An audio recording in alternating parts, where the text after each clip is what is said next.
Thanks for following us over on Rumble to help us to avoid any of the censorship if we talk about any delicate topics. Like my next guest, who's joining me right now. His name is James Czerniawski from Americans for Prosperity. He's their technology director, head of policy. He's going to discuss with us Elon Musk buying Twitter. Is joining us right now. Good morning. How are you, sir?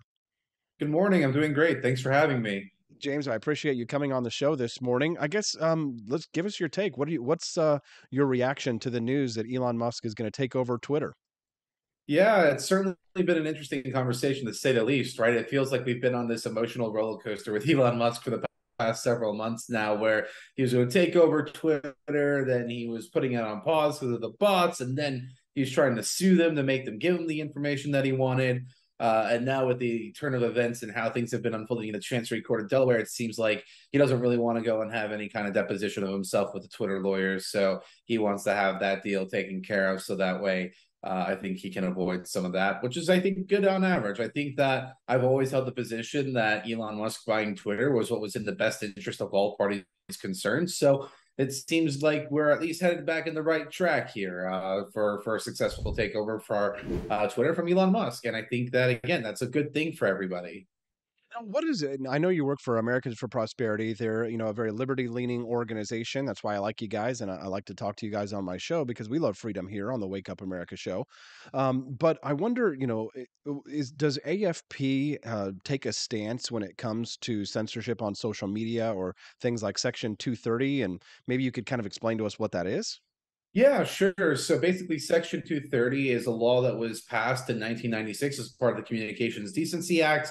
And basically, all it is it's a tort reform law. It basically says for the internet, which what we would expect in the real world, you would not be liable for what someone else has done in terms of any kind of damage, right? So you're not going to hold two people who get drunk in a bar and cause a fight and cause a lot of damage liable for the bar itself, right? Like the bar is not going to be held liable in that instance. And that's more or less what Section 230 tries to do. So as an organization, AFP is normally not supportive of any kind of measures to go and reform or repeal Section 230, because normally what I think is that the root cause of those issues when we're talking about Section 230 has nothing to do with Section 230 and everything to do with cultural issues or things that are beyond the scope of what the law was intended to do.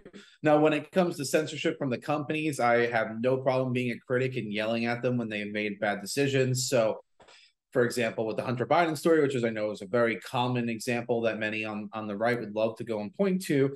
I think that that's unacceptable. I wrote an op-ed calling them out for it. It's something that we have to hold them accountable when they make bad decisions.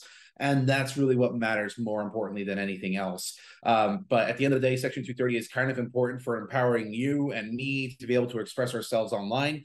And I think we got to be careful when we're talking about anything there, because mostly when you do those kinds of reforms, the people who lose out are exactly you and me, and people that are already well off do perfectly all right in the situation without a world in 230. Certainly, I can attest to that, and I'm somebody who has makes my entire living online, pretty much. Now, James, the problem is this, and I wonder what your response to this will be. The problem is that when the FBI goes and pressures companies to take action, and they do take action, that to me seems to be an actual violation of free speech. When the FBI goes to Mark Zuckerberg and says you need to be suppressing this information, and then Mark Zuckerberg goes out there and does that, that doesn't seem to be any longer something that would be covered under Section 230 or or that to me seems to be a fundamental violation of free speech. Do you agree or disagree?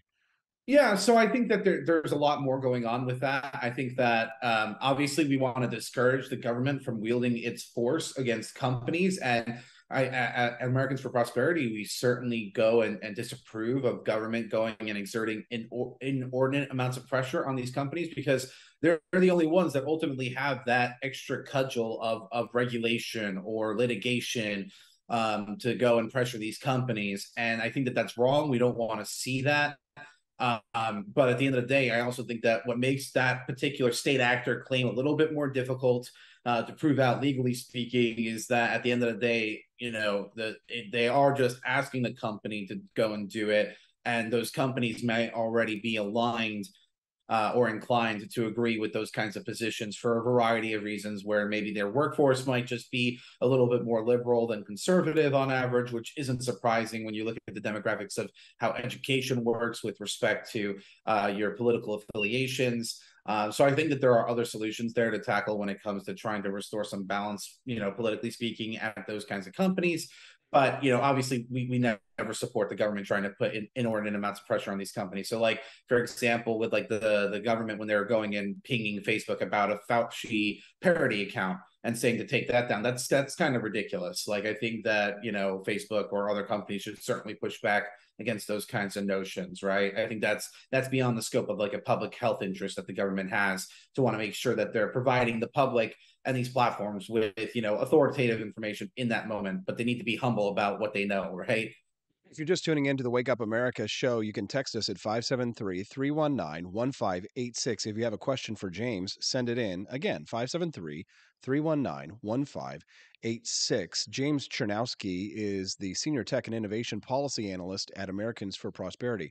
Now, our national conservative friends, people who call themselves national conservatives these days, are really feeling their oats in the Republican Party, and they very much disagree with people like you and I on this subject, James. And I'm sympathetic to some of their arguments in the sense that we are essentially, I guess, defenestrating ourselves. We are Yeah. weakening our hand and our position by not taking action against these big tech companies. Because, for example, let's look at one case where Google, if you have an email list, right, that you've accrued and you've gathered, and you want to send out an email to that list, Mm-hmm. Google has been shown to be reducing the reach of right wing or Republican or libertarian accounts trying to reach out to their followers and their email accounts. And you might say, well, just use another email service. I mean, there are a few of them, but there are not very many of them. And I won't say it's a monopoly, but it might be something more like an oligopoly online. And none of the email institutions out there are user friendly. I mean, when I say user friendly, they're not friendly to people like ourselves. And I mean, Mm-hmm. there really aren't. I mean, Mailchimp. I don't want to list off a whole list of apps or anything like that. But as somebody who works in this industry, I can tell you that Yeah. there just is not an alternative to these email institutions for us to be able to actually reach out to our followers. I mean, it's like, it's like saying, okay, well, Thomas Paine, you can write whatever you want in your pamphlets, but you can't distribute them to the American colonies and to spark a revolution, right? It seems to me as if the problems that we're facing require some more complex solutions than what I'm hearing from, the right in terms of what the national conservatives want, which is to do some kind of like a progressive era, Teddy Roosevelt style, breaking up of big tech, which Yeah. didn't work when they did it to Bill Gates, and it won't work in the future. But then when I hear from my libertarian friends on this, the answer is just kind of like, oh, we've got to sit down and take it, and that doesn't seem to be to that's not my style either. What's Yeah. your take on that?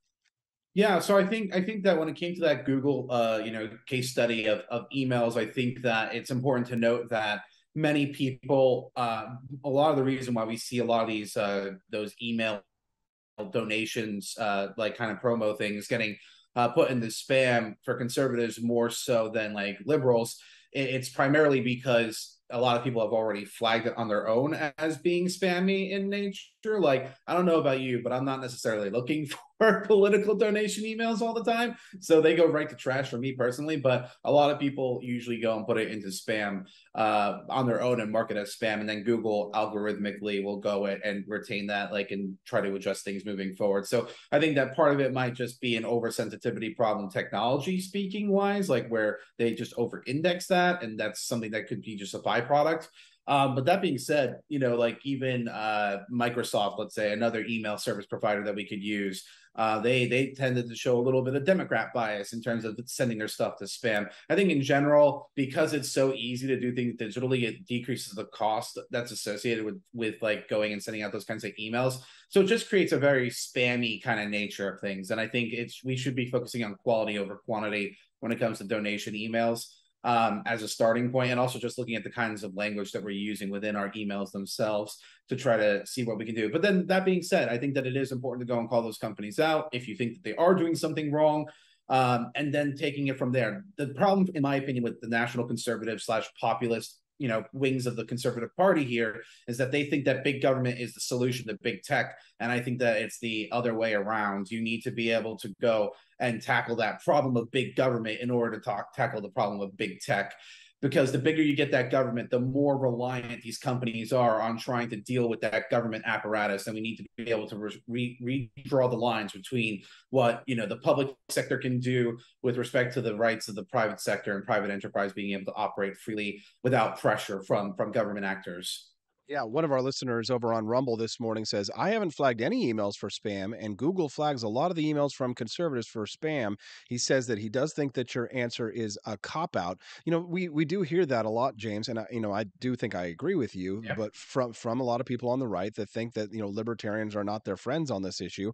But the problem is, and that I've identified, is that whenever there some regulation comes in, guess who their big buddies are that are their campaign donors that are going to step in and say, okay, well, if you're going to regulate us, then you need to cement our monopoly to a certain extent. Because the thing is that on one hand, they'll say, okay, well, yes, we'll submit to regulation, or they'll say, oh, yes, we need regulation. And then that all that regulation does is just regulate the little guys who can't afford to go to court and defend themselves, right? People like myself, I run the Yeah. libertarianrepublic.com, and I don't want people writing, I hate Jews on my website, right? I want to be able to Yeah. to censor them or ban them from my website if I want to. But the thing is Yeah. that whenever regulation gets written, it's always in favor of the big companies.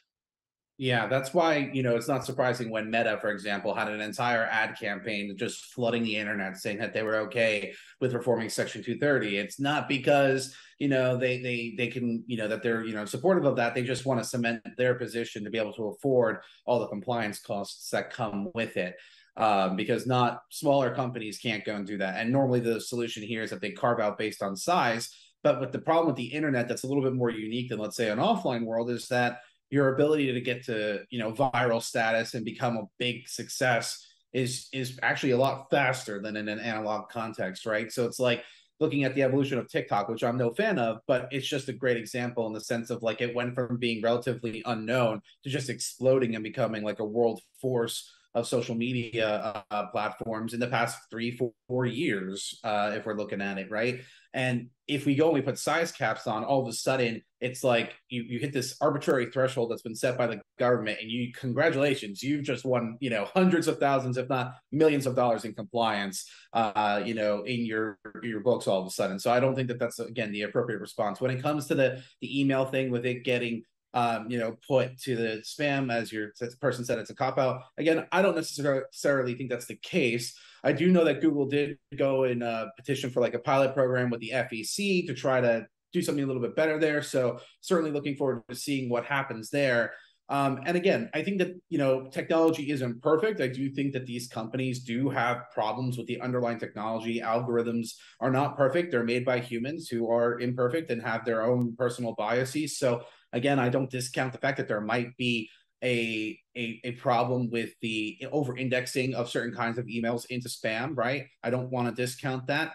And I think that again, it's just important to call it out and make sure that we're having an open and honest dialogue with these companies continuously. Because one of the chief problems that I have when I talk to some folks at these companies is that they have no problem getting a litany of complaints from liberal organizations about a host of probably conservative content that's on their platforms, and them wanting to get it taken down. And conservatives have not traditionally been as good about complaining to these companies over time about a variety of bad decisions that they've made. So I think that that's part of the thing that we have to be a lot better at and stronger at when it comes to these companies is looking to go and write lots of petitions and group letters to these companies, do a lot of grassrootsy kind of stuff to go and jawbone them into ways that can go and restore a little bit of neutral balance online, right?